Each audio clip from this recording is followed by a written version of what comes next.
ಎಲ್ಲೋ ಹೋಗ್ಬೇಕು ಅಂತ ಅನ್ಕೊಂಡಿದ್ದೀನಿ, ಬಟ್ ಪ್ಲಾನಿಂಗ್ಸ್ ಇಲ್ಲ, ಡೆಸ್ಟಿನೇಷನ್ಸ್ ಇಲ್ಲ.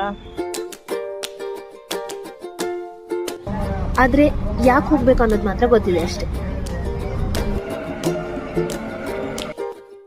ಲೈಫ್ನಲ್ಲಿ ಪ್ರತಿಯೊಂದಕ್ಕೂ ಪ್ರಾಪರ್ ಪ್ಲ್ಯಾನ್ಸ್, ಡೆಸ್ಟಿನೇಷನ್ಸ್ ಇವೆಲ್ಲವೂ ಇರಬೇಕು ಅಂತೇವೆ.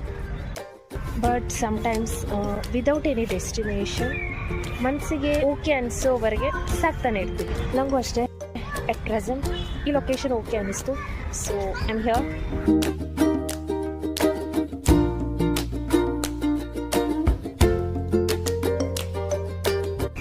Every time destinations and plans work ಆಗಬೇಕು ಅಂತ ಏನಿಲ್ವಲ್ಲ, ಕೆಲವೊಮ್ಮೆ ಝೀರೋ ಡೆಸ್ಟಿನೇಷನ್ ಕೂಡ ನಮ್ಮನ್ನು ಹೀರೋ ಮಾಡಿಸುತ್ತೆ.